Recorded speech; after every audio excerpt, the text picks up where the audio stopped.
वक्फ board को supreme court से ज्यादा इख्तियारात हासिल। बीजेपी के चवेला के एमपी कोंडा विश्वेश्वर रेड्डी का इंतहाई मुतनाज़ा बयान।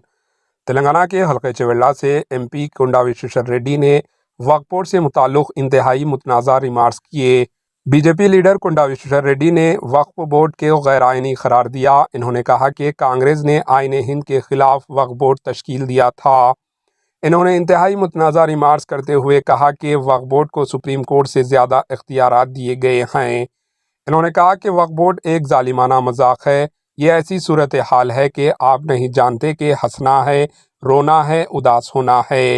हैदराबाद में बीजेपी के दफ्तर में मीडिया से बातचीत करते हुए कोंडा विश्वेश्वर रेड्डी ने कहा कि वक्फ बोर्ड बिल को सरमाया इजलास के दौरान पार्लियामेंट में पास किया जाएगा। इन्होंने इस मौके पर कहा कि वक्फ तरमीम बिल मुसलमानों के खिलाफ नहीं। चवेला के एमपी कोंडा विश्वेश्वर रेड्डी ने वक्फ बोर्ड से मुताल्लिक़ कई मुतनाज़ा रिमार्क्स किए। इनके तमाम दावे बेबुनियाद नज़र आते हैं। जैसे कि इन्होंने कहा कि वक्फ बोर्ड को सुप्रीम कोर्ट से ज़्यादा इख्तियारात हासिल है। इस तरह का बयान नाकाबिल कबूल है, क्योंकि सेकुलर मुल्क में पार्लियामेंट और सुप्रीम कोर्ट को ही सबसे ज़्यादा इख्तियारात हासिल है। इन्होंने वक्फ बोर्ड को आइन के खिलाफ करार दिया, जबकि वक्फ बोर्ड एक्ट पार्लियामेंट में पास होने के बाद ही बनाया गया और इसमें तरमीम भी पार्लियामेंट की मंजूरी से की गई। इन सब के बावजूद ऐसे गैर आइनी करार देना मुनासिब नहीं है। कोंडा विश्वेश्वर रेड्डी के बेबुनियाद रिमार्क्स को इंतहाई मुतनाज़ा व हकीकत से बेयाद करार दिया जा रहा है।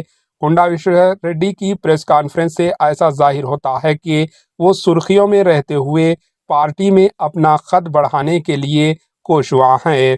कांग्रेस का दामन छोड़कर बीजेपी में शामिल होने वाले कोंडा विश्वेश्वर रेड्डी लीडर खुद को वफादार साबित करने के लिए जुस्तजू करते नजर आ रहे हैं। Bureau report, AHN news. AHN news को लाइक करें, शेयर करें और सब्सक्राइब करना ना भूलें।